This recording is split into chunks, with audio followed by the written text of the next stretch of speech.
Here, we introduced the premium section, premium application center. Out of this number, the premium application center visas that were issued through that center, out of the 24,291, 719. Then for the passports, out of the 14,536, 3,076. I know that there are constant complaints about filling the forms for the passport and visas, but I wish to remind our clients that there's a live chat indicated at the bottom left corner on the computer screen of the passport and visa portal of the Commission. And it is very, very effective and encourage those who have issues with the filling of their various forms to go through the live chat. Exercise patience, and I'm sure they will be attended to. We have always endeavored to improve upon the work of the passport and the visa section. So now we are even developing standard operating procedures that will be somehow like key performance index, so that we'll be able to evaluate the effectiveness of our performance. Certain stage is even going to be made known on our website, so we'll be able to assess it. We will also be going on, hopefully, to issue national identification cards, that is the Ghana card. If the National Identification Authority obtains the necessary resources, we are close to the end of the financial year, but the promise we were given was that things will be ready for us to start the process before the end of the year. But I'm confident that by the end of the first quarter of next year, hopefully we'll be able to start.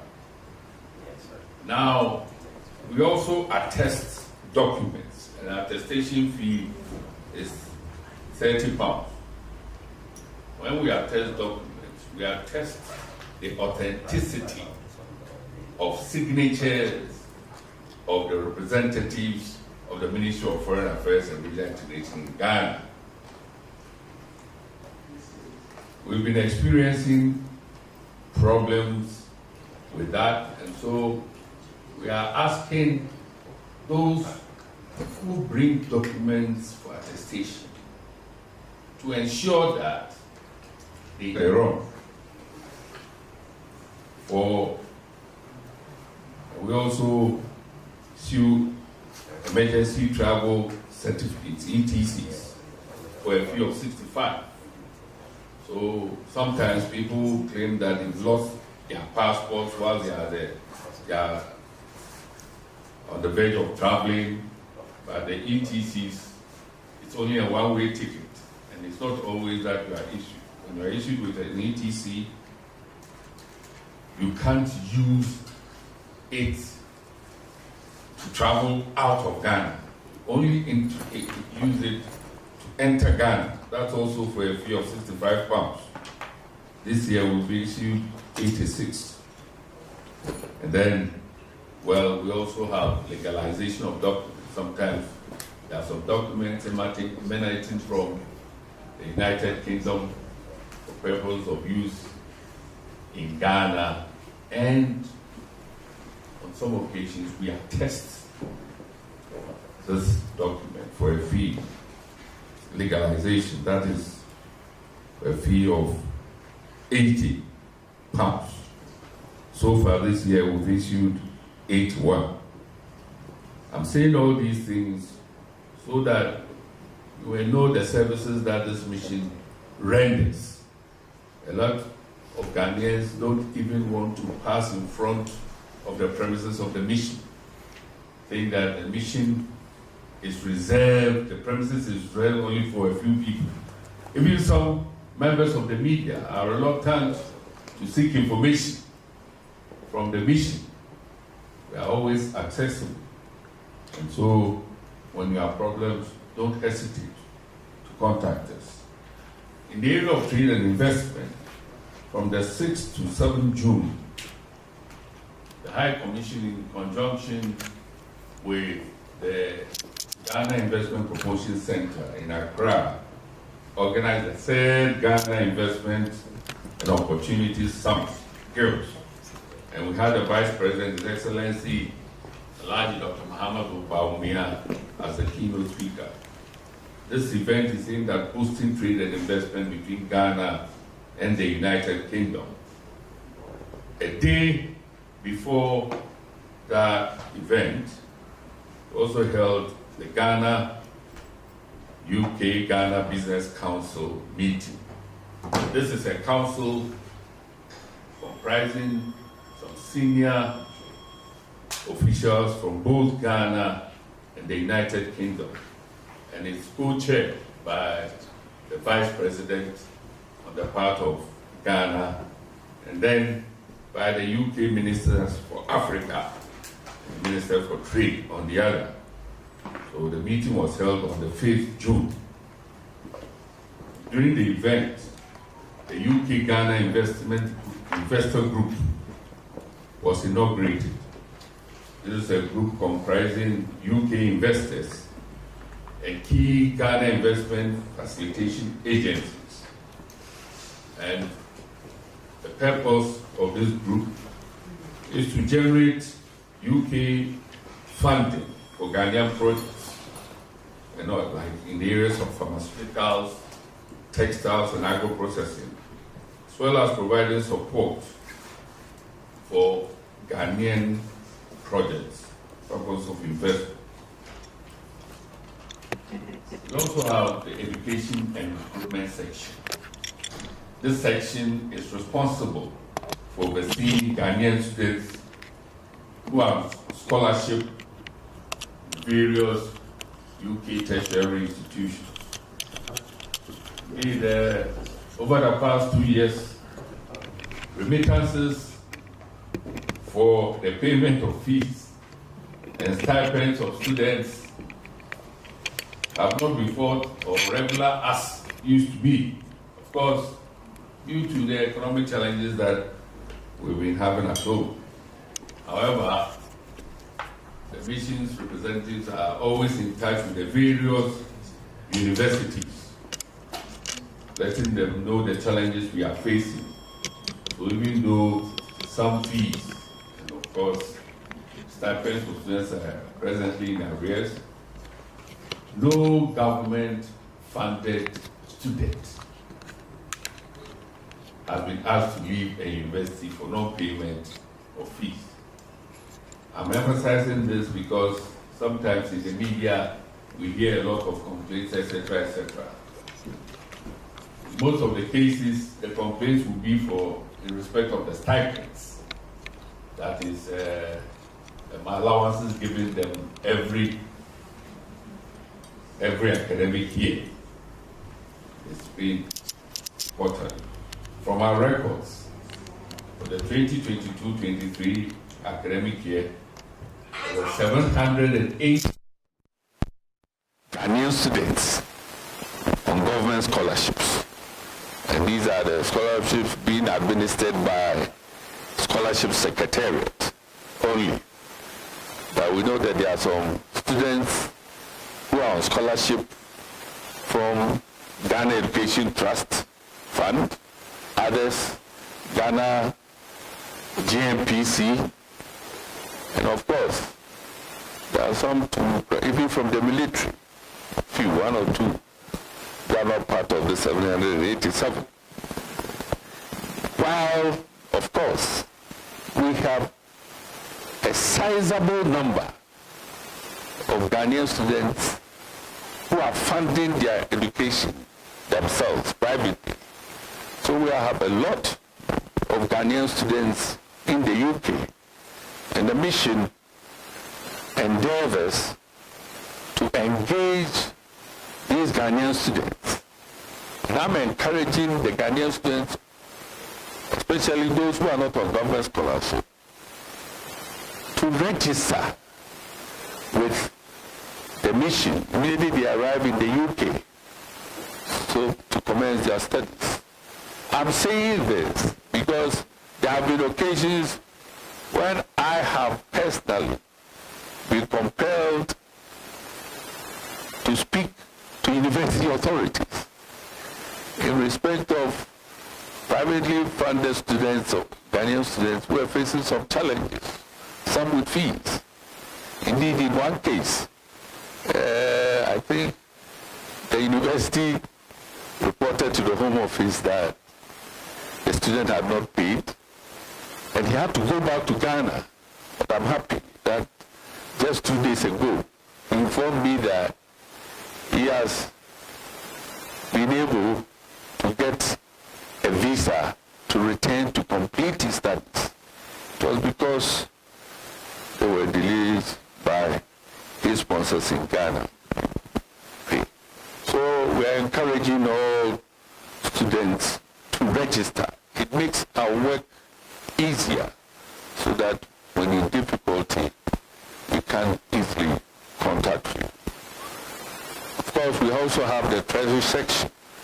In the treasury section, that is where all the money matters, the financial matters are dealt with. In Ghana, we have the Controller and Accountant General's Department, who's responsible for the disbursement of state funds. So, the head of the Treasury section is a representative of the Accountant General. Apart from dealing with our finances as a mission, it also deals with the verification of Ghanaian pensioners. You know, for those of you not too familiar with the pension system in Ghana, we have two types of state pensions. The one they call it Cap 30.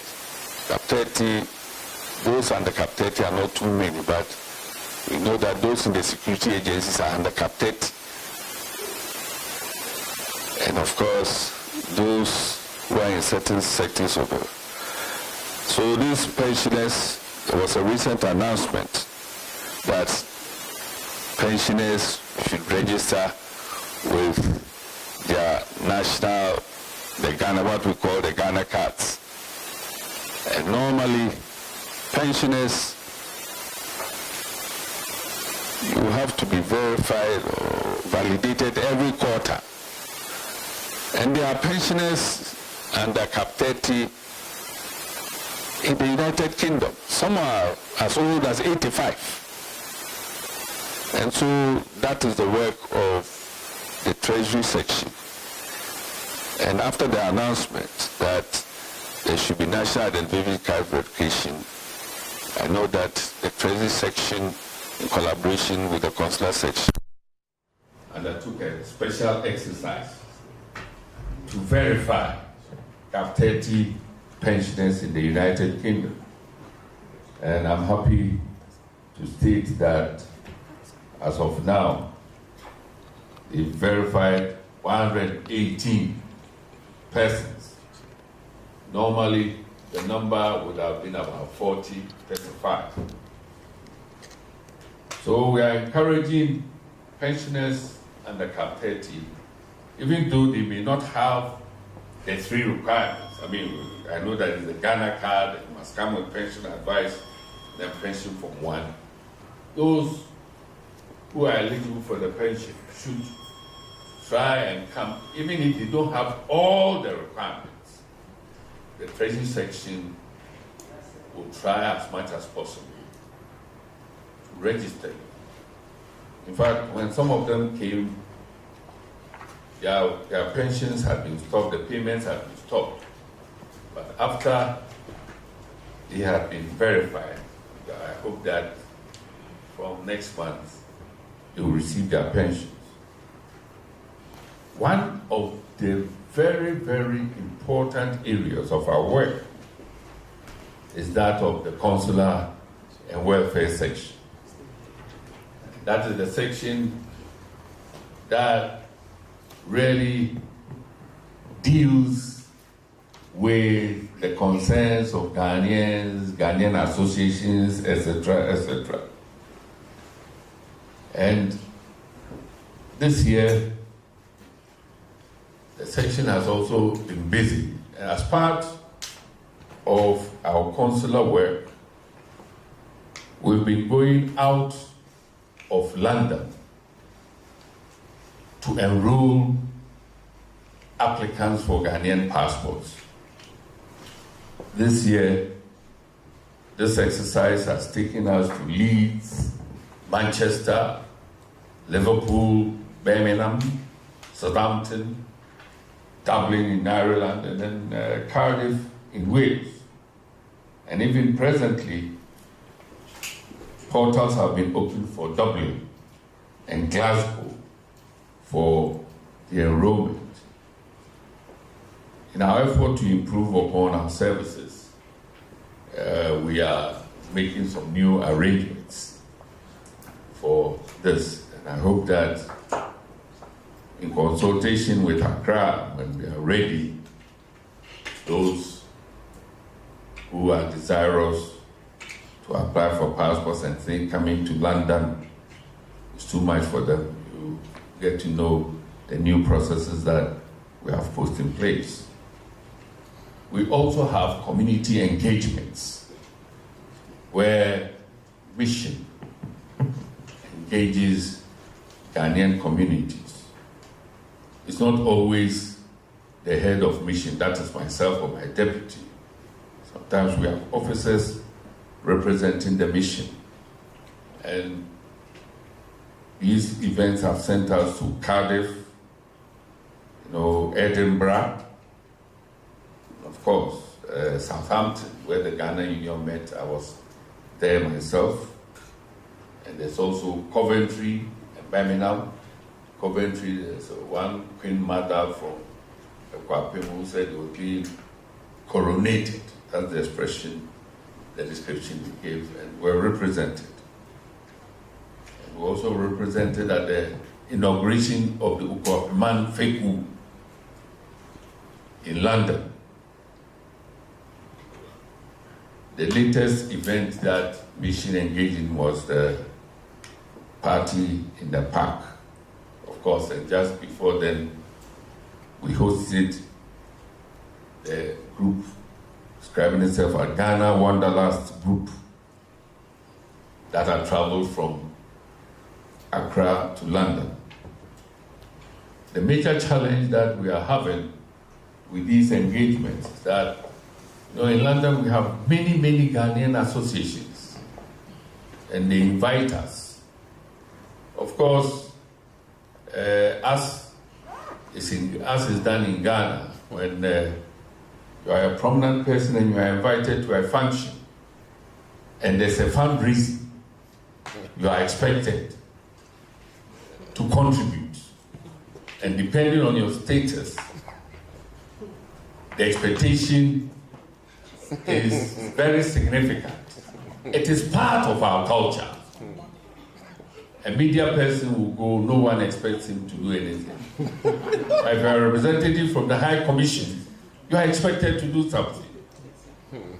Unfortunately, our funding does not include some of these things.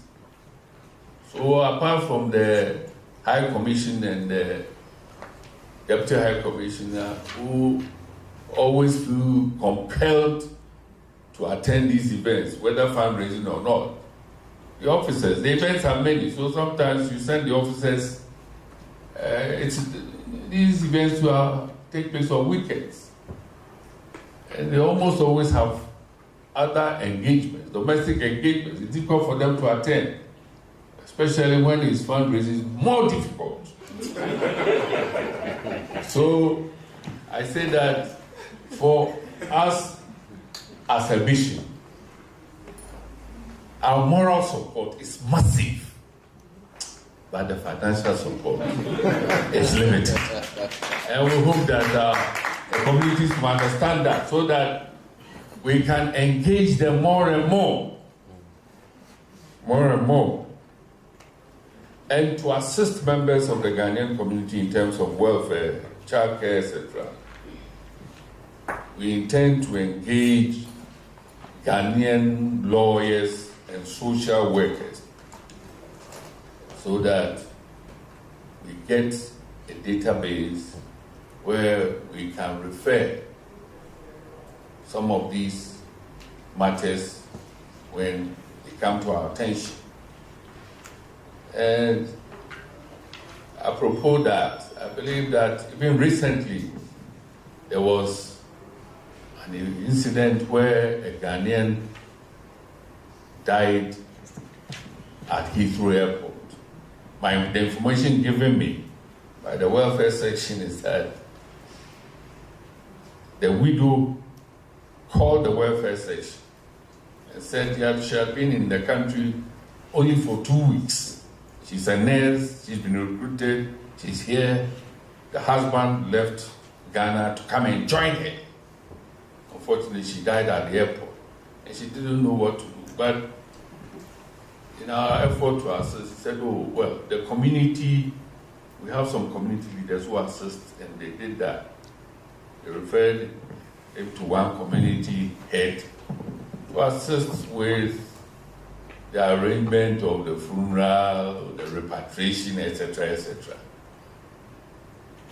Indeed, it was not well received generally, because some people believe that the High Commission should have gone further, even to make some financial assistance for repatriation.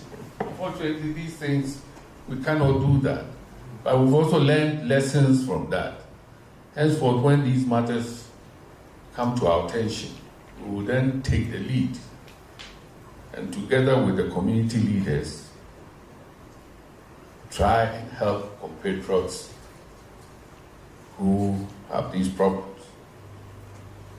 And in fact, about 2 or 3 years ago, I had to call a community leader in Manchester to accompany a Ghanaian to the court when the Ghanaian called the mission and said he felt that it was not going to be treated fairly in court. So we work jointly with community leaders. That is why we are also encouraging Ghanaians residents in the UK to register with the mission so that when there are some problems, we can easily identify and help them. Registration can be done on the mission's website by clicking on Ghanaian citizen registration at the home page. Likewise, when Ghanaians apply for passports and they are stating their guarantees, it's important that they properly identify the guarantees, give their phone numbers, as well as residential addresses, so that when you are in crisis, we get to know, and we don't even have your particulars. We can inquire from Capital, go through the database, see whether you have a passport in that name. That is the name that you are known. Sometimes some people may have changed their names. They may be married, they may be using their married names, but that's not the name which they have obtained their passport. It makes it difficult. So we also encourage all Ghanaians to be consistent in the use of their identities so that we can then identify them as a mission. I know sometimes when there are some of these problems, community leaders are even able to identify them because Ghanaians participate in community activities. But there are also many of us who don't involve ourselves with the community. You know, our culture in Ghana, they say, so we help ourselves, you know. So when you are in trouble, Others can come and crowdfund. So it's a form of insurance for us in Ghana. Here you have a funeral insurance. The Ghanaian context is when you attend funerals and you relate to others that when you have a funeral, for instance, or you are in trouble, you get people to help. The mission has also started an event known as the High Commissioner's Breakfast Meeting. The first one was held on 18 July, and it's on the theme Ghana's Economic and Financial Outlook, Looking Ahead. So it's a purely business breakfast meeting with distinguished Ghanaians in business in the United Kingdom and some British business people. Here, frank discussions are held at the Chatham House rooms, through which mission tries to elicit suggestions, which we then transmit back home to government, to assist government in its governance. I know there are a lot of platforms in the United Kingdom where people share ideas as to the best way to govern our country. We are now trying to see how we can collaborate with all these groups so that we can get some feedback, right? So that it will not just merely be making suggestions, not getting anywhere, but suggestions that will go a long way to make a difference. This is just an overview of the work that we've been doing, a bird's eye view. But I wish to assure the media that the Ghana High Commission is very accessible. You are always right. Where you have an engagement with the High Commission, you are always right because you are the customer. We are always wrong. We don't have any problem. But we just hope and pray that you will assist us, correct ourselves, so that we are able to meet your expectations. The High Commission is always open. We are there for you. And through the media, particularly the Ghanaian media in the United Kingdom, we hope that together we can work and satisfy the expectations of our people. Thank you very much.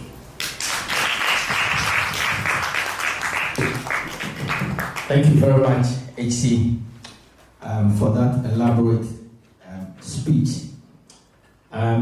So we've heard from the High Commissioner. They touched on almost all the things and the services that we render here at the Ghana High Commission, from passports, visas, pensioners, almost everything. At this juncture, I'm going to ask the media to come up with your suggestions, your questions, if you have any. Who's going to have the first thing? Daniel, kindly mention your name and the media organization you represent, please. Thank you. My name is Daniel Gatson from Rainbow Radio. Thank you, Your Excellency. One of the key concerns that have been picked up by our engagement with the public and the responses that we get from radio programs has been the price of our passports.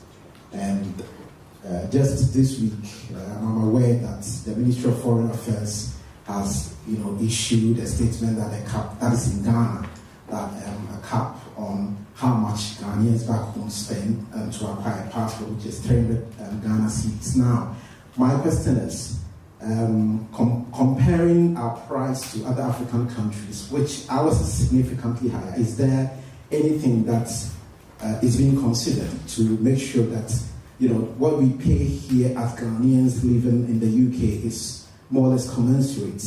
It cannot be the same because of the obviously the administrative charges and the processes you go through, but can there be some sort of consideration with regards to the price? That is my first question. Quickly, the second one is, what's the registration process for students who arrive in the UK to study? You mentioned that students who come in to study can register with the mission. And finally, with regards to some of the benefits that the mission provides, if a Ghanaian naturalizes as a British, are they still entitled to some of these benefits that are provided by the mission? Thank you. Thank you very much. If you can hand the mic to, if anybody has a question, I've been asking for it.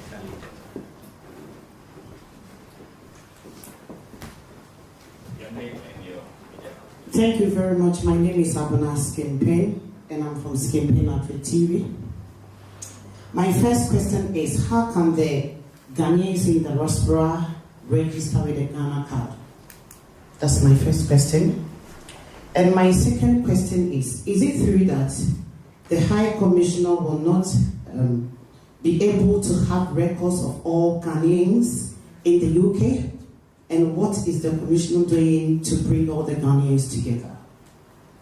And lastly, my question is concerned about the gentleman who passed away recently at the Heathrow Airport. It's a bigger concern in our Ghanaian community. We Ghanaians in the United Kingdom, we want to know our stand. If you are here in the United Kingdom, what are the benefits you get from the Ghanaian Commissioner?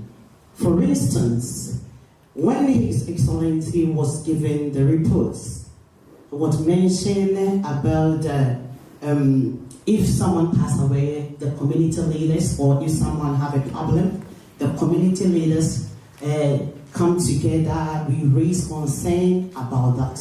But what about if you just enter into United Kingdom as a Bernard, the gentleman who just entered United Kingdom on arrival? Very pretty, very sad story.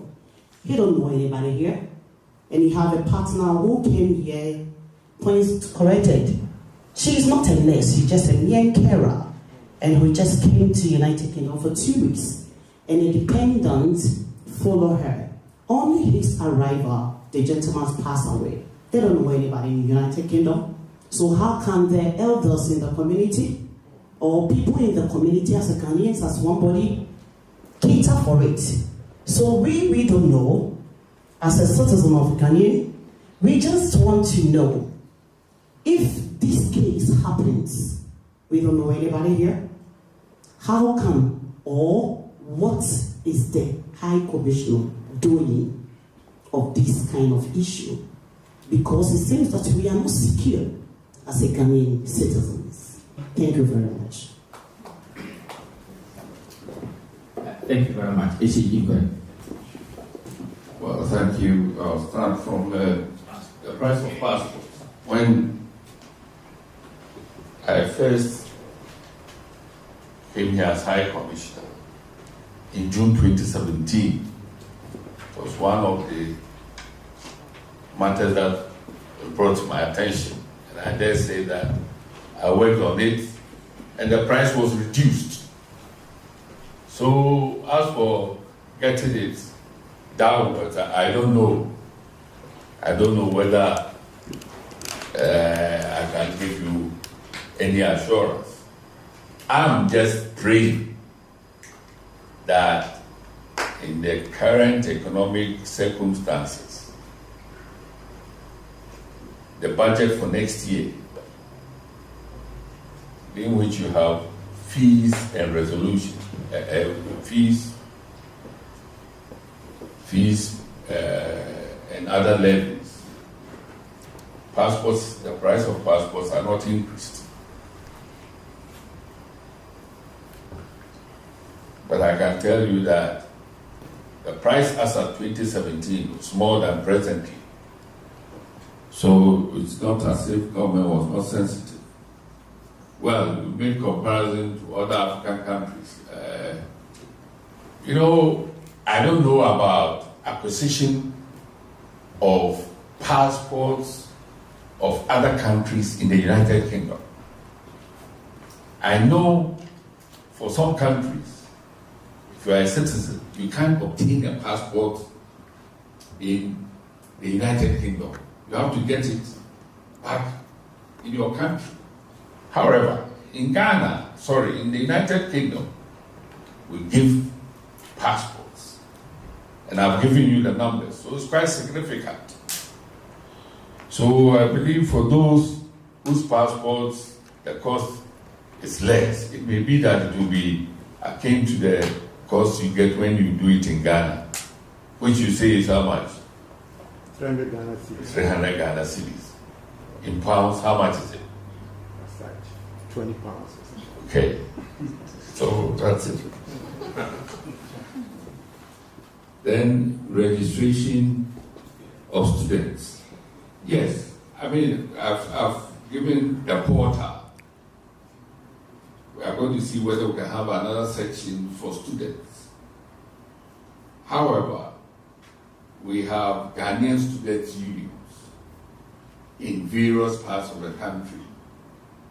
And we ask the students there to register through them. Unfortunately, registration is difficult for Ghanaians. I don't understand it. You may be able to explain it to me. Ghanaians are very reluctant to be officially identified. I don't know why. But a naturalized Ghanaian is a Ghanaian naturalized as a UK citizen is still a Ghanaian. We can help, except that when you have problems with the establishment, you can't claim to be a foreigner. All right? For instance, if you've naturalized as a UK citizen and you become a diplomat of Ghana, you have to forgo some of your benefits as a citizen. So that's how, but we are never going to tell anyone that you'll be naturalized, you are naturalized as a UK citizen. So if there's something that we can do, we can do. Right, Ghana card. I mean, if you are here, you cannot get a Ghana card. As I've said, we've been trying, the National Identification Authority has assured us that it's going to register Ghanaians living outside Ghana. And the first group will be the United Kingdom. But they will want to complete the registration in Ghana before they start the process. A couple of months ago, they asked for the cost of training people, etc., etc., even to engage the media and explain to them. We gave it to them back home. If not, they told me that they are limited by resources. That's why in my address I said we are hoping that they will get the resources. But having regard to the time of the year, with the budget cycle ending, probably it's only during the early part of next year that they may get the resources. So it's something that we are working on it. And two, records of Ghanaians in the UK. It's difficult. Madam Abnas Kimpe, you've been here for a while. Yes, you are a media influencer too. Is that what they call it? Yes. But as I've said, you go to the Ghana homepage, there's a place to register. Presently, I think we have only about 200 names on that register. I attend events, and I urge Ghanaians to register, even with their churches, with their associations. Unfortunately, I don't know. I'm sure you will be able to explain to me off record why many Ghanaians don't want to be officially identified with the High Commission. Yes, as to benefits, it is true. No, the High Commission is responsible for every Ghanaian. The High Commission is responsible for every Ghanaian. When a Ghanaian is in crisis critical, we help. We don't always publicize. There have been occasions where we've purchased tickets for Ghanaians to go back home. And there have been occasions where unofficially, through the UK authorities, we've gotten tickets for Ghanaians. I don't know, when somebody dies, here, said somebody came, a carer, not a nurse, 2 weeks. And you said that the dependent came. If you are bringing someone as dependent, supposedly, it means that you are capable of looking after the person. Is that not the same? Yes. Daddy, please, because they are holding a skilled worker visa. Yes. It doesn't matter you are capable to look after your dependent or not, because you are coming to work. Yes. And your dependent is coming to work as well. So the two of them, for instance, if I'm bringing my spouse here because I'm holding a dual citizen, I'm a British and a Ghanaian as well, I am capable to look after my spouse because I have to work to earn 18,600. But someone who is just coming to enter, the company is taking on maintenance, meaning that the company is going to be responsible to the skilled worker visa. But the dependent, as like your spouse, two of you, now that you are coming to enter the United Kingdom to work. Yes. So the nurse or the carer, yes, of course, she is the one that she's supposed to look after the husband or the two of them. But they just came, they are not even started working. Yes. Yes, that is true. And according to my information, said they wanted to repatriate the person to Ghana. Yes, sir. Yes. If the person were to be buried here, would it be a problem? To the Ghana High Commissioner? No, I'm asking to the person himself. If the person's family says that demands the person should, yes, if the family demands the body, the family will have to pay for the cost of the repatriation. It's not as if a Ghanaian is indigent. If you are indigent, the High Commission will seek permission from Accra, authorization, all right, to spend on your funeral because you are indigent, you don't have relatives. No one is claiming responsibility for you. All right? Yes. In this case, I'm sure that the fees that the person will have to pay, permit, etc., from the mission, I'm sure we'll give it gratis. It's not significant, but there's a limit to what we can do. That's why we ask for guarantors. For instance, the person who died, well, I'm going to ask my officers to get their passport and then see if they can identify the guarantors on the passport. We get in touch with them, bring it to their attention, and then they will also see how they can raise funds. This is a specific example, and I know that even when the High Commission's representative was at, is it a memorial service, he was asked for questions and so forth. We'll discuss it, but it's an important matter. All that I want to assure you that our High Commission is not insensitive, but the High Commission is also accountable. High Commission is also accountable. If you are not authorized to spend on something, you cannot do it. Right? During COVID, when Ghanaians had to be repatriated, it was a decision that was taken in the capital. We brought together people, etc., and government spent money on it. In a few cases, individual cases, they require special attention. Where special attention is required, we ought to get special permission. I'm telling you that it's not everything, but there are a few occasions. Last or 2 years ago, there was someone who was blind who came here, and I don't know what happened. He said he was stranded. We were compelled to seek authorization from Accra and purchase a ticket for the person to go back. I don't want to engage in a debate with you on this matter. I've said that just wait after the others have finished answering the question. Yes.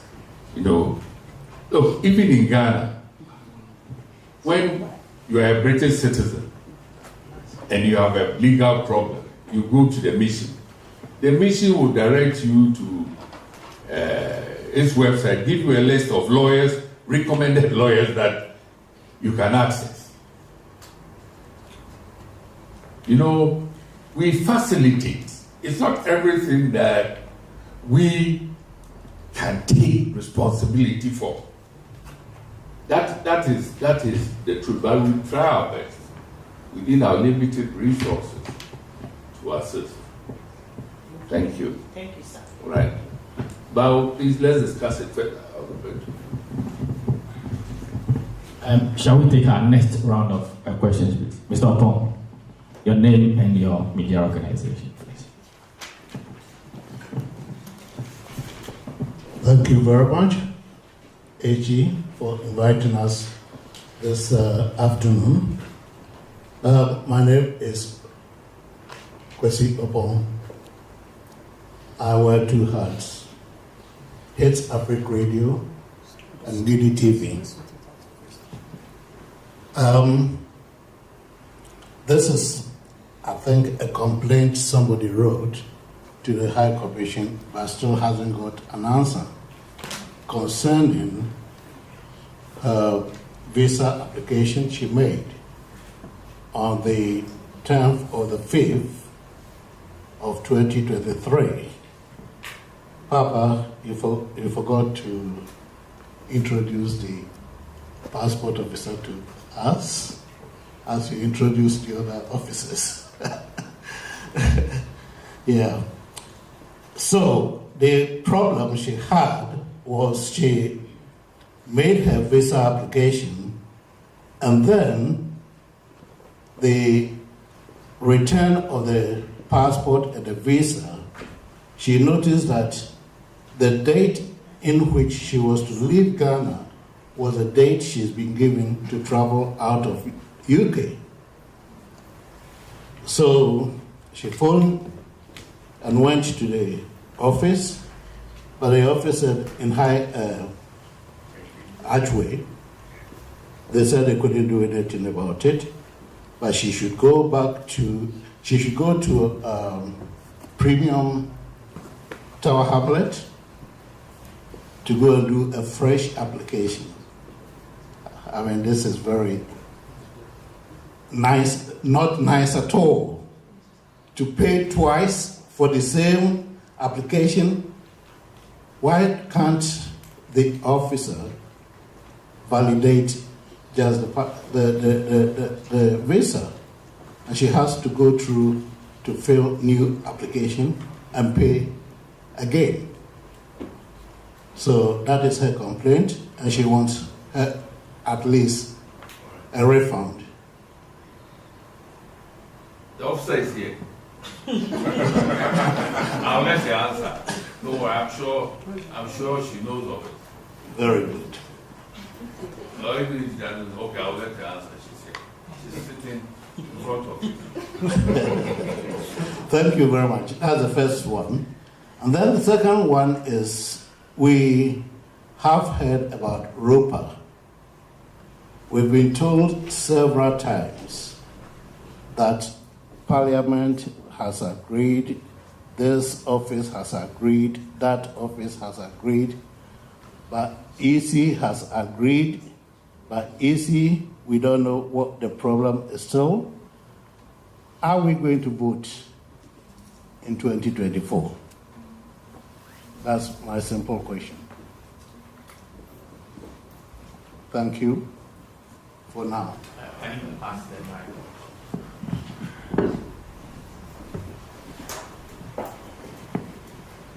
Thank you very much. Mansa Musa from NFM Radio and Television. Your Excellency, you're rather very eloquent and, should I say, remarks.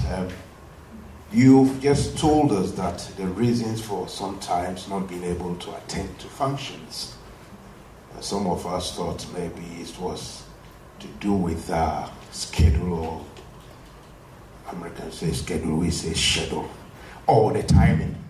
But you just told us that no, it is rather due to some sort of, what do I say, tradition, our tradition, or is this a tradition?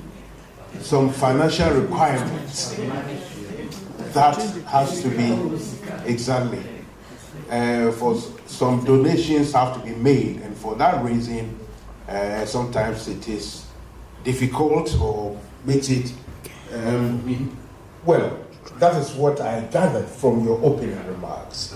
Right, my suggestion is this, that, and I'll have two questions, but my suggestion is that either the High Commission would look for what we call that sort of protocol funding in your budget, yearly budget, to cater for these things. Since you said it is our tradition, our culture, it is accepted. So, and you put a cap on it, maybe £50 anywhere you go, it is capped, fine. If that is impossible, then equally, you can respond or reply to any request with a disclaimer how you are going to formulate the English or grammar, but polite disclaimer that nothing, there will be no donation coming from persons from the embassy or from the High Commission, something like that. How are you going to formulate the reason I'm saying this is that your presence, believe me, the other time, about a month ago, ladies, something they were organizing, so the High Commission, and one woman just returned, they'll come, they won't come. They will find any excuse. Obviously, they said they will find an excuse. Now we know that it's not just any excuse, but the fact that, of course, I totally understand. You can't be going everywhere. Sometimes can't be going everywhere, additional hundreds notes here and there. No. So please put that one somewhere and see if you can budget for it. If not, a disclaimer to everybody. But your presence is very important at functions. People need, especially the High Commissioner. I'm privileged. We are all privileged to meet High Commissioner. Not everybody gets that chance. In fact, I'm not flattering, sir. Secondly, talking about how to govern or not to govern our countries. The biggest elephant, the biggest current issue in the west coast of Africa, we all know, between Niger, ECOWAS, and now AU.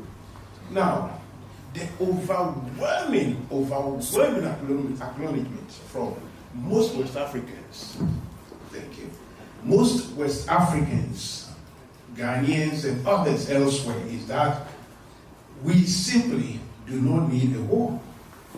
So now that some of the leaderships in West Africa contemplating going to war against Niger,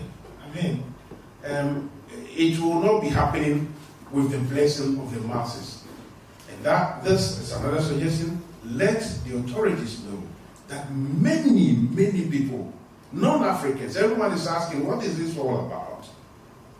And that doesn't mean someone is in favor of overthrowing government at the gunpoint. We all thought we'd gone past that.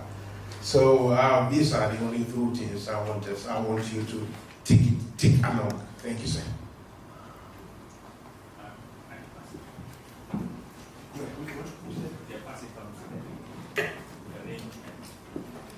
My name is Gladys Mensah, producer of the Ghana Biggest Conversation from Hot FM UK, and a writer for Serichi.com. My question is, can the High Commission have an agency or organization to take responsibility for the death of any Ghanaian national who does not have family here in UK to avoid what happened to Bernard? All right, thank you. Let's answer those three. So whether we can have an association that takes responsibility for it. So I'm saying that it is the responsibility of the High Commission to look after the interests and welfare of every Ghanaian. And if a Ghanaian believes he needs assistance and he contacts the High Commission, the High Commission will do its best to assist. That is the general rule. We are Ghanaians. No one can take responsibility for the corpse of a person. No. In the UK, if you pass on and you don't have relatives or something, you are buried as an indigent person. It's the same in Ghana. However, I'm saying that the Ghana High Commission takes responsibility. It can assist in certain circumstances. It can even make a monetary contribution. But it's everything's on a case-by-case basis. Yes. But it seems that that's not happened to the Bernard issue, the incident that happened. I don't know this incident that happened. I understand the person says he wants to repatriate the corpse to Ghana and needs assistance. Is that it? Is that it? No. Yes, let them. You see, we hear all these things. If there's any assistance you need from the High Commission, approach the High Commission. As I said, I got an officer to represent the High Commission at, I think it was a memorial service. Memorial service, because as a High Commission, we empathize with families. When some Ghanaian young people died through violence and so forth, we empathize, we represent them. So we consider it our responsibility. If anyone says we need assistance, you approach us, we will do our best. But as I said, generally, when somebody says he doesn't have any relative or something, we will fall on the person's passport to identify the person.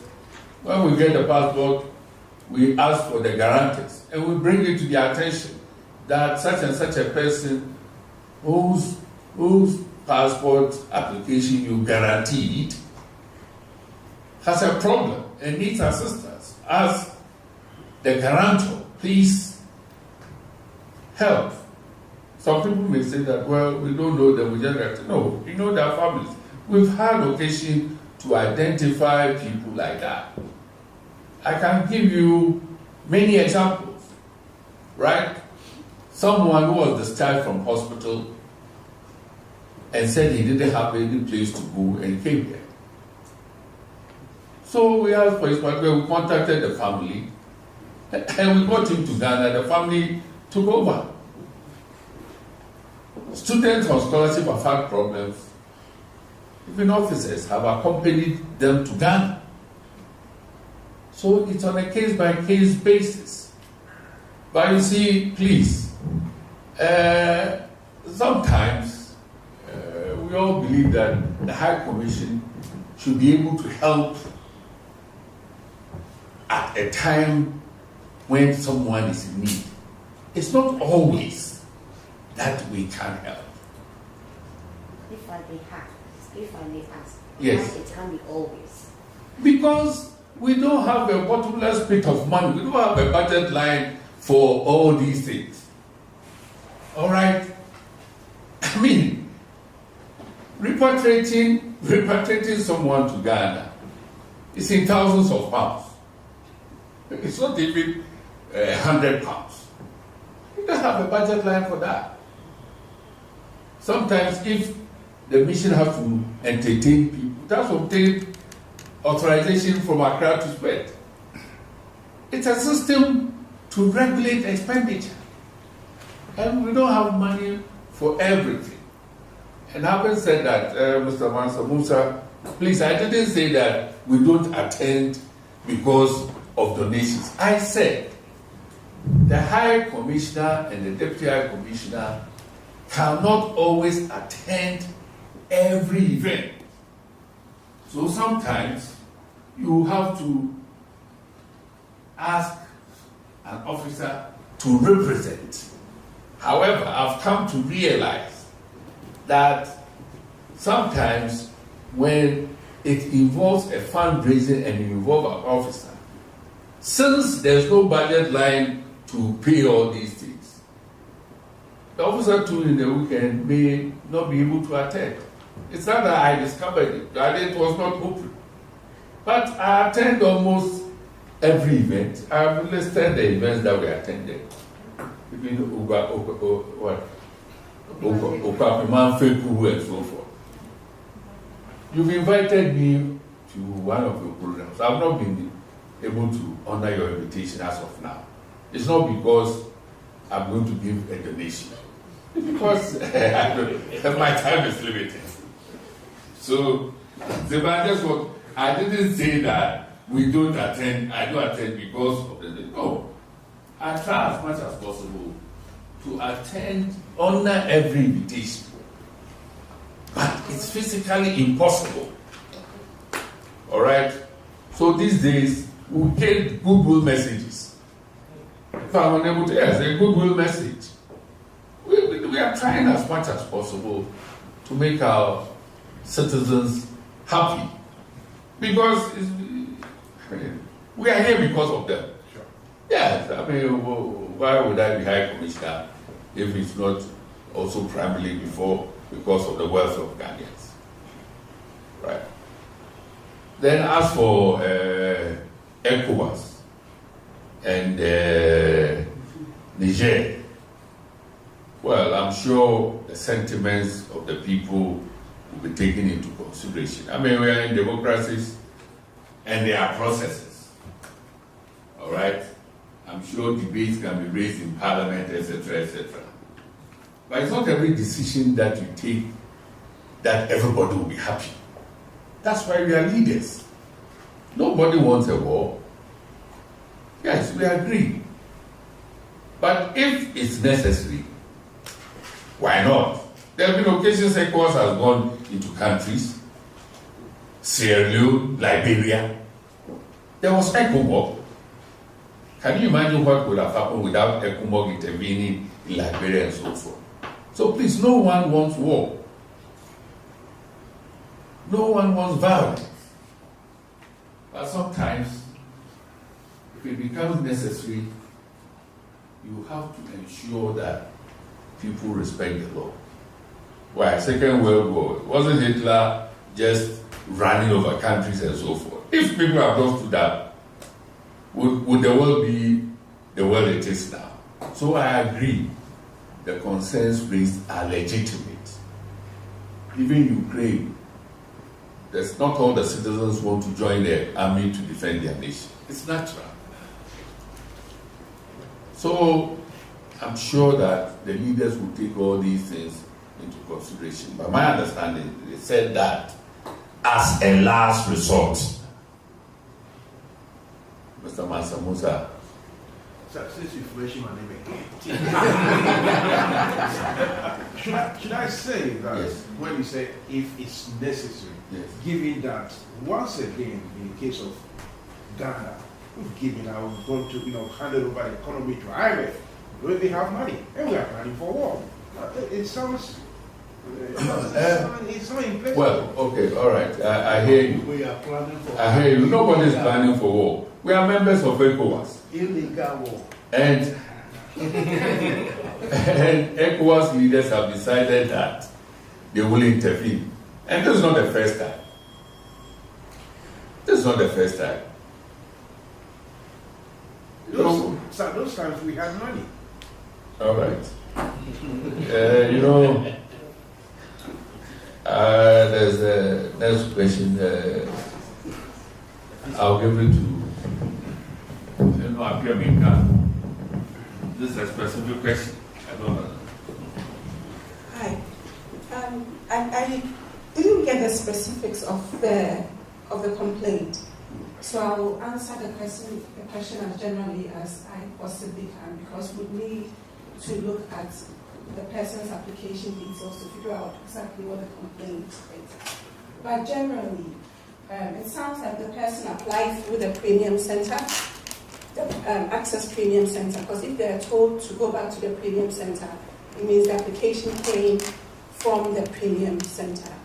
The Highgate passports and immigration, people only come in via appointments, scheduled appointments. So if you don't have an appointment and you are a premium applicant, then we will always advise you, regardless of the situation, because of the agreement we have with the Premium Center, to go to the Premium Center to register your concerns, and we have a way where those concerns are then transferred to the Highgate Center. So that's the first one. Then the second issue, I think, were dates. I think you said that the dates the person was supposed to leave Ghana or the person was supposed to go to Ghana. I wasn't. The person was supposed to go to Ghana. Mm-hmm. The date she was to return was the date the visa was. Okay, so that since last year, we moved onto an electronic visa system. And I think we've had a lot of community engagements to talk to people about what that means. So one of the main things and the difference with that compared to the manual system that we had is that you, the applicant, actually input your date of travel in the system. So it's not the officers who give you a date. You, the applicant, actually do that.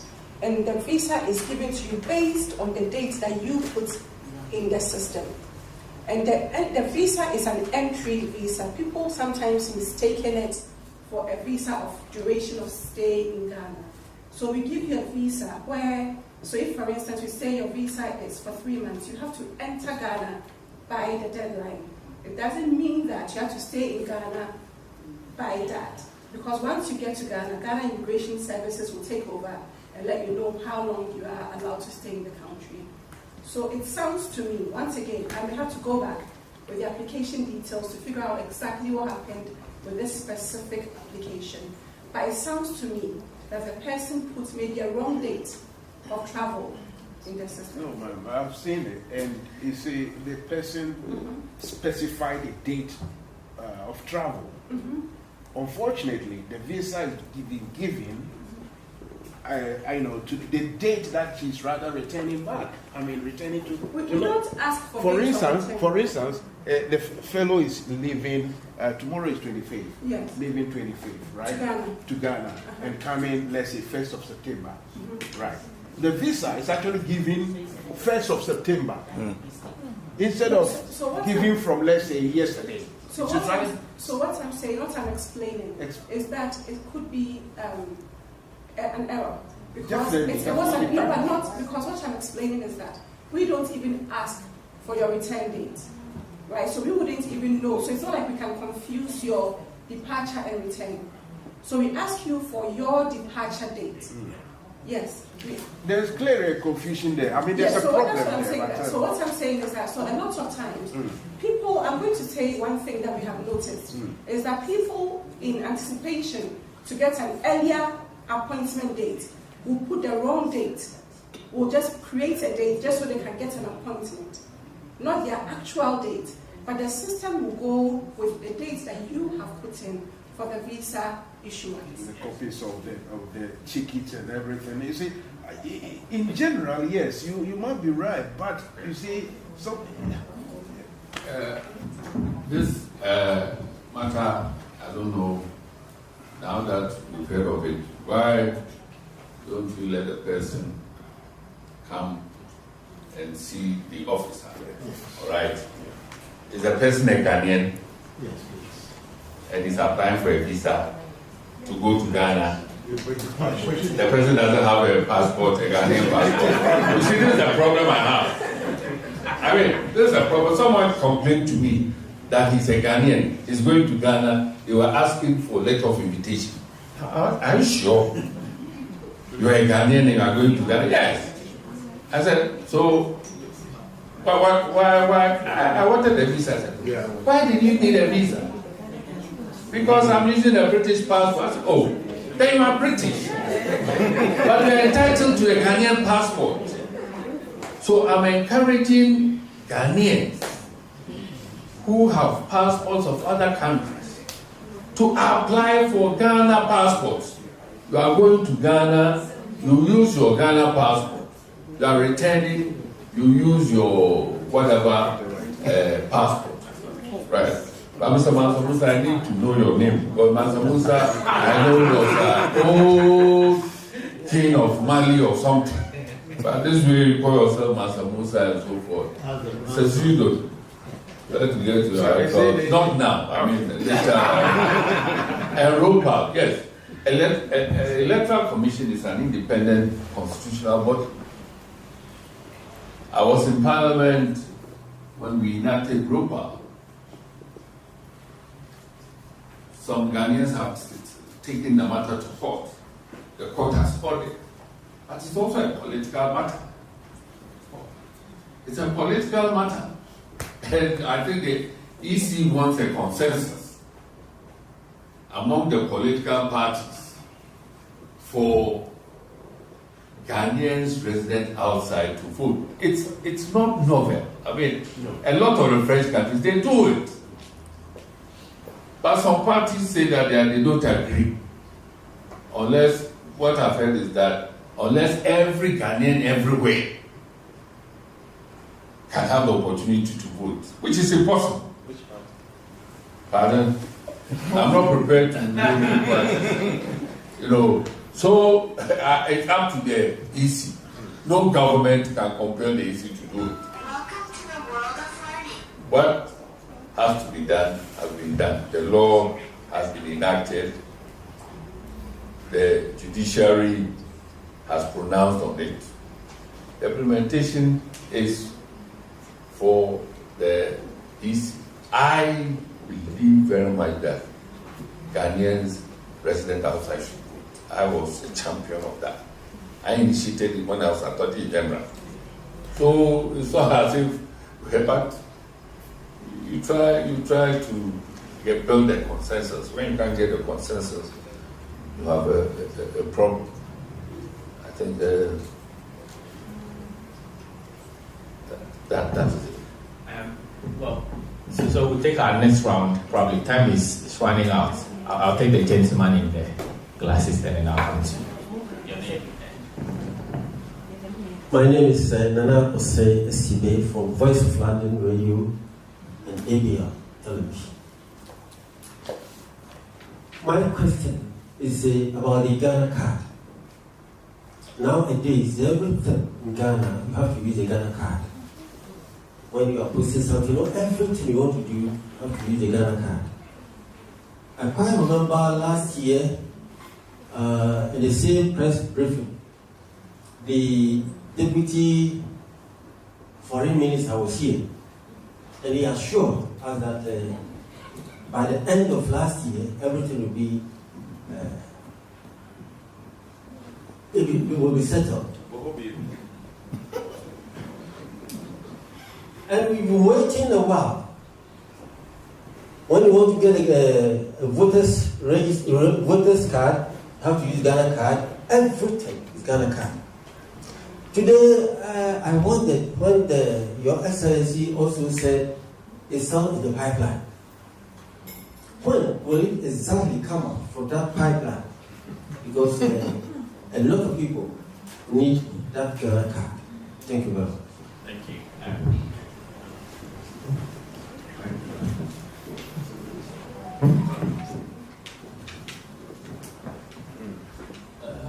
Thank you so much.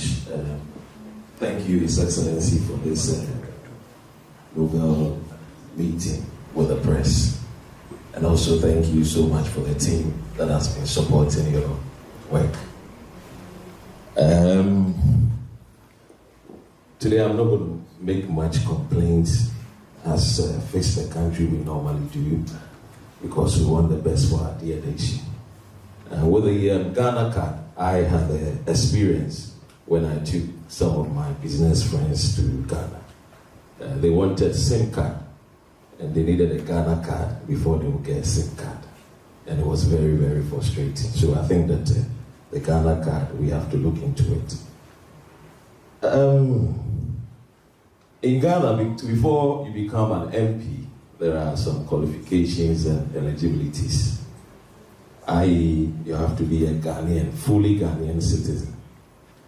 My question here is, considering the Ademusa Kande issue, the Jachi Kwesi issue, which is still ongoing in court, and also bearing in mind Ghanaians that lives in abroad, our contribution to Ghana. Last year alone, I think that we contributed over $4 billion United States dollar to the economy. If we want Ghanaian football players, some of us that we know, most of our guys that play for Ghana Blasters are dual citizens. And yet we call them and then we ask them to come and support and help. Because of this case with Jachi Kwesi and Ademusa Kande, most of our friends who are dual citizens in Ghana and who have the expertise and they want to go and contribute through serving through the parliamentary are afraid to go, because if they go, they win, and then they have to fortify their British citizenship. Sometimes it becomes an issue. Being a good statesman and a legislator yourself, what are you going to do to help Ghanaians that have dual citizenship? You know, at least if we can also be allowed, just like the Ghana football players, so that at least we can also go in and then contribute our quota. Also to Air Commodore, the question was asked already, and I know that His Excellency answered about going to war. Your experience as an army officer, having a background as a military officer as well, and also to the Treasury. You know, His Excellency made mention about people acquiring passports. It means that there's a lot of money, and if there's a lot of money, we have to also, you know, feel some of it, you know, when people get problems. Thank you so much.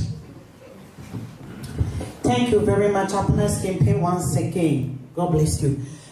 Please, does the commissioner knows that whenever a police, or let me start with this, does the commissioner knows that whenever a Ghanaian encounter the police, they ask to contact Ghana High Commissioner or not? Do they receive such inquiries, and what happens?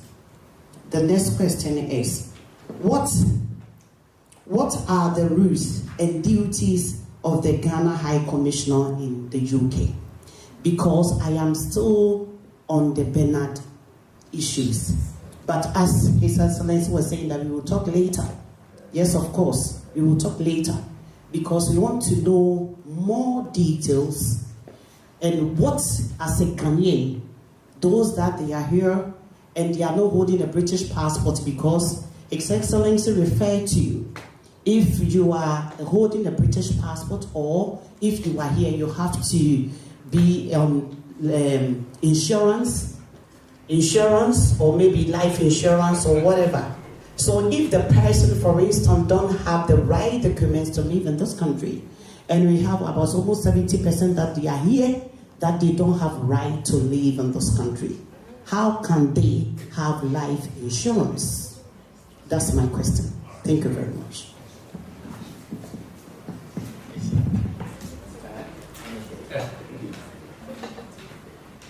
I think the issue of travel insurance, he didn't mention life insurance.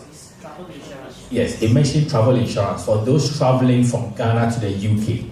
Okay, so depending on what the travel insurance covers, it may take care of such issues that, okay, when touch wood, the person dies, the insurance is able to help in repatriating the body back to Ghana. but there was no mention of life insurance for those here that do not have the right paperwork to be here. Okay, I hope. Thank you for Okay. me. But so then you also mentioned the rules and duties. I'll ask the High Commissioner to take. You hold on for me, please. I want you to ask, Go on. answer some questions for me. Okay, thank you for the insurance declaration. Okay, what about if the person is coming from Ghana and the person don't have life cover or life insurance? All Ghanaians in the United Kingdom, we were expecting Daniel's, the guy who just passed away, the person that the wife spoke to, because what I heard is the one that I'm standing on, basing on to narrate my story, because the person that the wife spoke to said that, yes, we don't have budget for that. Okay, that's good. We know that every Ghanaian cannot pop in and say that we are having issues, help us. But if you don't have budget, at least, as a whole body, you represent, Ghana High Commissioners represent the President of Ghana. So we were expecting that for them to direct the lady to Archbishop Frimpong Manson, what did they put in front? Okay, we don't have any budget to cater for that. But as a whole body, we represent you Ghanaians in this country. We are donating maybe this or this or this. Then we Ghanaians as a citizens, we will follow. But if you direct the person straight away that we don't have any budget for that, please let me bring this in. I am so proud to be a Ghanaian. I always stand. And now Ghanaian, we are a celebrated country because of our brothers, our fathers who traveled 10,000 kilometers to United Kingdom. Okay, when they arrive in United Kingdom, I saw it that there is a warm welcome, a party or a lunch for that. Did they have a budget for that? That's my question. Thank you very much. Thank you. I'm not speaking. For instance, we've come here, we'll be drinking water. Yes, precisely. I mean, it's not everything for which, look, Wanderlust. We didn't, it was not a party. Tomorrow, Amachi Dede says he wants to pay a courtesy call on the Ghana High Commission. He comes, we've got some water, fruit juice. What is it? But you see, so really, look, it's not everything that is money. But you've been talking, you end up contribute. It's not everything that is money. I believe that, look, empathy is also very important. And Archbishop Frimpong Manson, he organizes what functions, for instance, said, Ghanaians who died of COVID, he invited the High Commission. The High Commission was there. We see him as a community leader. All right? And I know as a fact that the Archbishop, I call him community Archbishop because his ministry is not confined to a chapel or a congregation. It's a community leader. And I know that he has networked with funeral homes, etc., etc. Nobody expects Archbishop Frimpong Manson to use his money. I don't know whether he charges for the assistance that he gives to the community. No. So if an officer says, if you want to deal with your repatriation, etc., at least that's what the brief I received, that Archbishop Frimpong Manson is someone who has a network for this.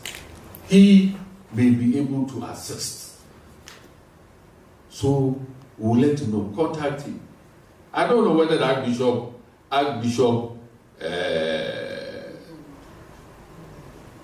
takes money from anybody. No, yes. So what is wrong with the High Commission suggesting that, oh, see this community leader? And I've said that even at one time, when someone who was going to court called the mission and said he was not sure that he was going to be treated fairly or being discriminated against, we called the head of the Ghana Union in Manchester to accompany him. We gave him 24 hours notice, and I'm happy that he went. And the person came out satisfied. Of course, we didn't give the chairman transport. But this, please, as I've said, the High Commission is there to help. We'll do everything we can. But if you don't get financial assistance from the High Commission, please don't think that it's because the High Commissioner is not sensitive to your needs. It's just that the High Commission is not in a position to meet the financial needs of every Ghanaian.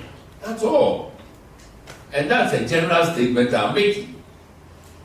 But anti-campaign, you end up every time with this one, yes, the money. And that's what you said. He didn't put any money ahead. And you see, I've said that we are here to help. If we can have money, you said, oh, Wonderland, they came to Big Land, where do you get the money? No, please. It's not everything that is money. I believe that. It's part of the efforts with which the Ghanaian, the staff of the High Commission work. Please, so if there are individual cases, this is an individual case. If there's help that can be given, why not? We'll do it. Then duties. Pardon? The duties of the High Commission. Duties are the role of the High Commission. I'm a representative of Ghana.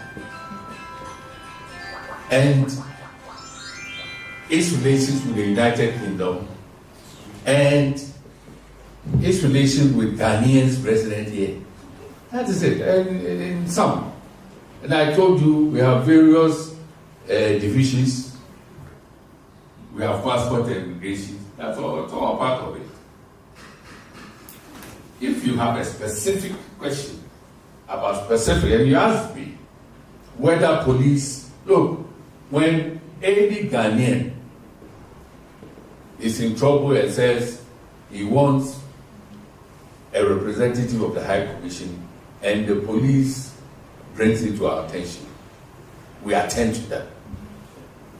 There have been cases, look, there have a lot of custody cases where children are being taken over to foster homes. They notify us. It's not even the relatives who notify us. They notify us and we appear in court. Right? To see how the proceedings go in the interest of the child. So if there's a specific question, and I'll tell something. Yes, when Ghanaians are imprisoned and they request to see their representative, we go there. Officers go there. So if you have a specific question, I'm prepared to answer. But if you ask me, yes, generally I'm a representative of Ghana. All of us here, we are representatives of Ghana. It's not me, I'm just one person, I'm the head. All the officers here, the Minister, Councillor, Treasury, it's a representative of Ghana. We are all here for you. Okay, thank you very much.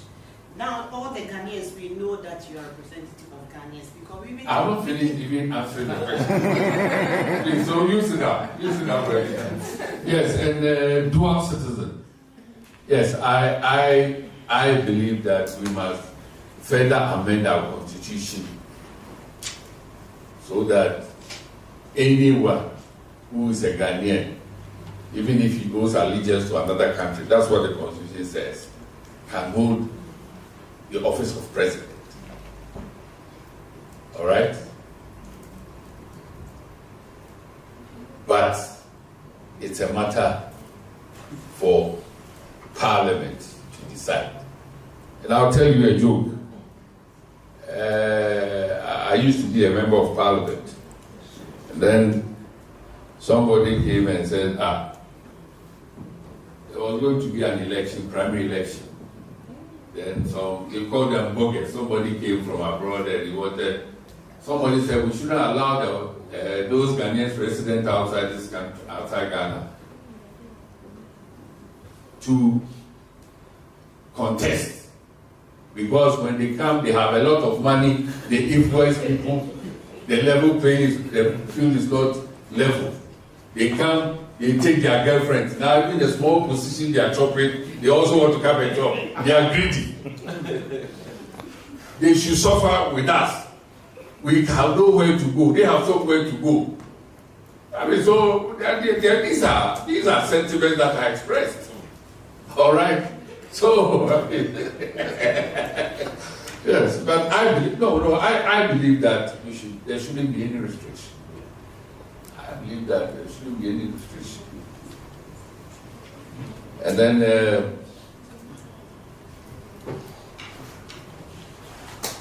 for this, for the private members, it won't get anywhere.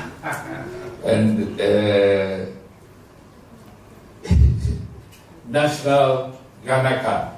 It's the National Identification Authority. It says it doesn't have the resources now. So they can't do it. I can't tell you when. They are always asking us questions, so whatever. But I know that in principle, it will come when I cannot say.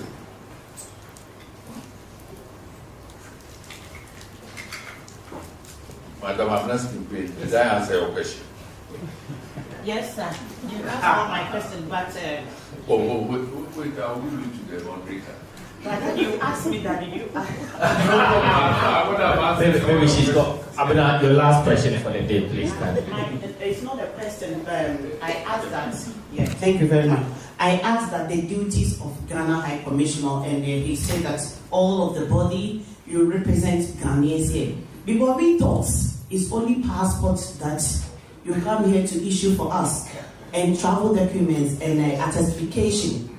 Because now that we have, it has come to know to us that you represent all the Ghanaians, then that we will engage you that you need to, because you have to do more. The Ghanaians want to see more and more and more. And lastly, the offices. And when His Excellency talking, he referred to the officers. Even I touched the police. He referred to the offices. Please, the passport office. That's our biggest challenge that Ghanaians in the United Kingdom we are facing. The Lions, how they talk to us. I am not experiencing that before, honestly speaking. But we get a lot of complaints. How they talk. When His Excellency was talking, he said that customers are always right, so they accepted. When he was coming to talk about Bernard incident, for that matter, I couldn't have to go in more because I have a lot book I have written here. Because I am the one that I raised 14,500 to take that gentleman back home. So I have a lot to talk about it. But because he accepted that, they are the one that they are serving us. So they are accepting the names. Then the people that the officers that they are in there have to respect us as well. When we went there, or when we go there, they have to respect us. On the phone as well, you will call 24/7, no response. Thank you very much. comment on this very issue. If very, very quick.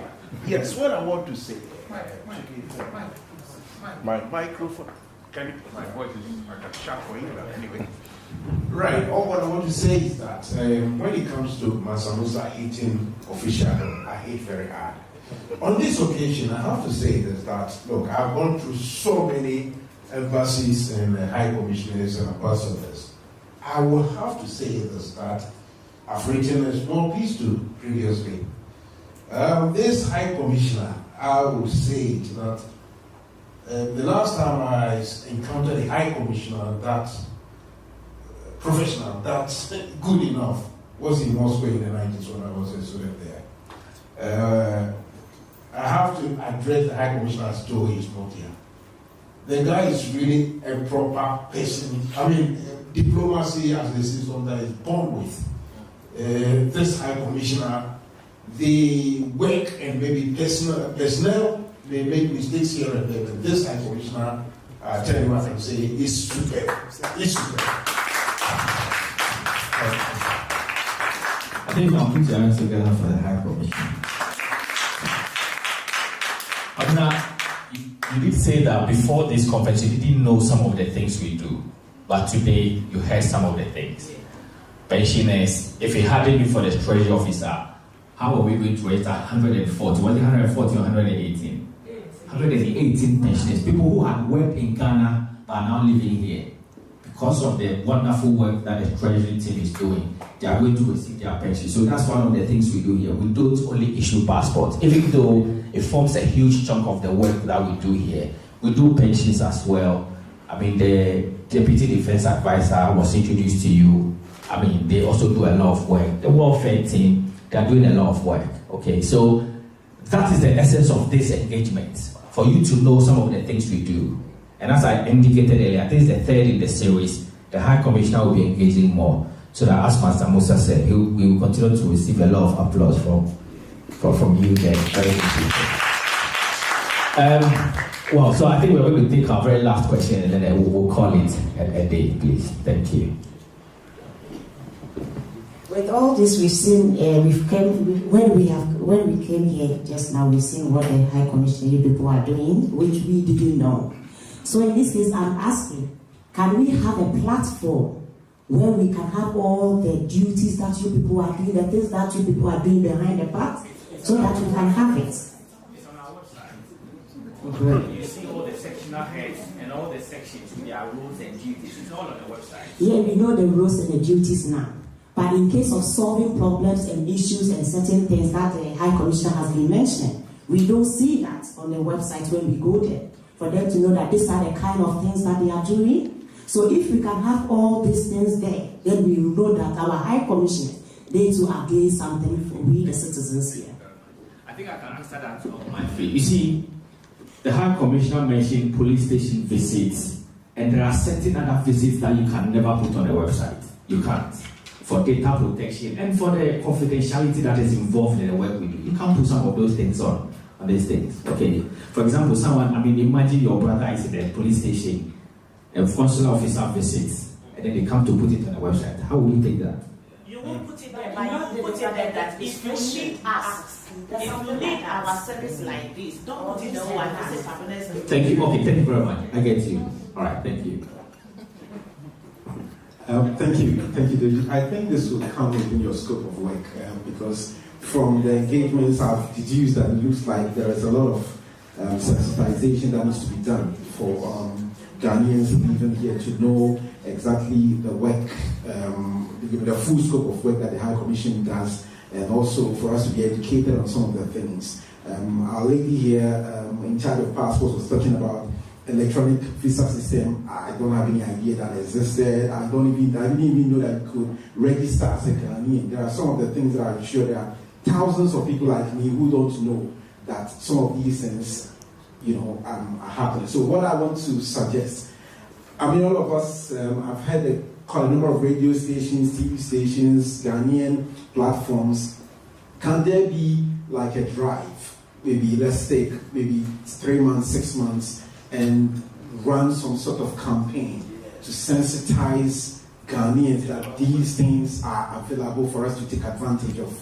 I know you may come with some budgets, but I mean, for those of us within the media, I'm sure my colleagues here would try and make our platforms available and make this happen. But for our employers and the owners, I'm sure they will ask for some coins. So let's take that into consideration. Thank you.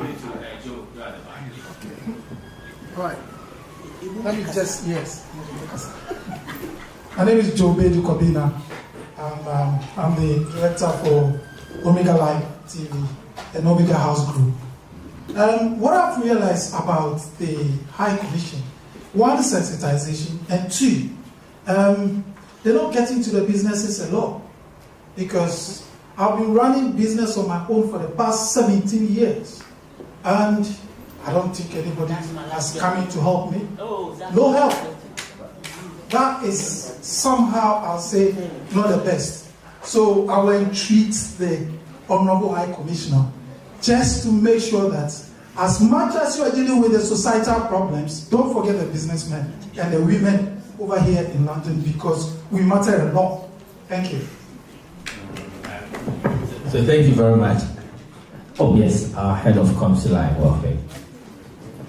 I'd just like to mention that I'm aware that over the years, the High Commission has been engaged in town hall meetings. As the High Commissioner already mentioned, several visits have been ongoing already this year, and we continue to plan that we'll do the same throughout the year. So the more people attend, the more Ghanaians attend these town hall meetings when they are put out there, the more the sensitization will go across. So I think we should also encourage those Ghanaians who attend these town hall meetings to also spread the word when they hear that. And then with regards to the business meeting with the business that you were talking about, the business outreach, I believe the High Commissioner also mentioned that he's starting a series called the Breakfast Meetings, which should address some of these issues. Thank you very much. Yeah. Excuse me, please, if I can retort on that. What usually happens is when these things are made, they are made on the level that it oversees some of us as true Ghanaians who has been working under the radar. Because when you do it at that higher level, there are some of us who here whose maybe our whatever is not big enough, but then we matter so much in the society and we make a lot of implications in society when it comes to business. So maybe what I'll suggest is that there are a lot of them. If you come to West Green Road, if you go to other, Dawson, all that, blah, blah, blah, when you speak to them, and I remember the last time the other business, the minister, what's his name? I mean, Yofi, if I can remember his name. Yofi Grant? Yofi Grant, yeah. He made a trip to West Green Road, and he came to one of my shops in West Green Road. And he spoke to me about what the High Commission is trying to do in order to be able to help out the businesses. But then, that was one trip, and that was the end of it. Okay. I think, thank you so much for your contribution. One thing I'd like to say is, we're all here at the calling of the High Commission, right? And these are issues that are now being brought out. As you can tell, it's a media session, and I believe this is being streamed, right? The fact that you yourself are here, and you were saying that before you were not, or businesses in your category were not being represented, means that now you have become an advocate. This session has become advocacy for the breakfast meetings, among others that are going to be engaged in by the High Commission. So we started. Okay, so let's take this as a positive step, and as we go forward, we'll improve upon it. My name is Chris Kwabnaope. Thank you. And let me also say very quickly that in May 2019, the High Commissioner visited about 45 different Ghanaian businesses, all the way from Peckham to Dalston, and it ended at Bongo Bar. On West Green Road, one of the Ghanaian businesses we visited was Uncle John's Bakery. I mean, that's not too far from your office. Next door. You are aware of that visit? Well, are you aware or not? I am not aware. Thank you very much. About 45 Ghanaian-owned businesses. After that, we did a report that was sent to Accra. Because he didn't come to my shop. But you see, our older people say that. And I'm literally So we'll visit you. We'll visit you. I'm literally next. We'll visit you. Auntie Johnny's. The media. You didn't tell the media about it. If you like, go on Google and Google High Commissioner's visit to Ghanaian businesses. It will come up about 10 different media houses carrying that story. Mr. Dozie. But let me indicate that, you see, our older people say that it is not everybody who be outside when it rains. I understand. We are continuing and we'll continue. 1 second. 1 second. Go ahead. I am number 74. Uncle John is 76. We will come to your place. Thank you. Thank you very much. Colleagues from the media, thank you so very much for coming. And that is all time is going to permit us for today. Abena, I think you've had enough. Why are you cutting us? I'm supporting, I'm seconding what my brother saying. Because even me, Abena Skin, I'm standing there, I'm a director of Skin Pain TV. And I'm doing a lot. So I'm asking, that's my last question. I'm pleading and I'm asking that, His Excellency, what are you doing to support me as well? Because if someone is coming from Ghana, they will write my number to the person. When you go, you have any challenges, call at the next campaign, but I'm not the High Commissioner. Yes, what are your expectations? What are your expectations? Yes, what are your expectations of the High Commissioner? For Skin Pain.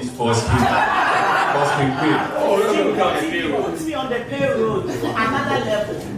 For another level, because I do a lot. If someone has stabbed in some places, someone has died in somewhere, if a Ghanaian is got some problem, they will call and rescue him.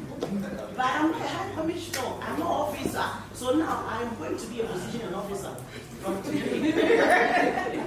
You know, look, we cannot do without the community. I believe so much in the value of the community and its leaders. So I appreciate the excellent work that you are doing. You have the full support of the High Commission, right? When we have events and we're inviting Ghanaians, now we'll put your name on the list. Yes. But you see, it's all boils down to that. After Skin Pain, everything that you say to boil down to that thing. Well, we'll do our best. We'll do our best. Don't worry. Thank you very much. All right. So now that Abena Skin Pain has asked a question, a very final question, I think we can draw the curtain on today's program. Thank you so very much, colleagues, for coming. As usual, this shouldn't be the end. I mean, you've all been doing very well. Yesterday, I was on Dr. Ren's Drive show on Rainbow Radio. Very informative. I mean, I'm always here. Give me a shout. I'll come. Daniel has invited me to on a breakfast show on Rainbow a couple of times. I'm ready to appear on the show to give our thoughts on things that are happening. But thank you very much for coming. And then I'd like to meet all you media people after the program, so just don't run off yet. But once again, thank you very much on behalf of the High Commissioner and staff of the mission. We appreciate your coming. God bless you and have a good one.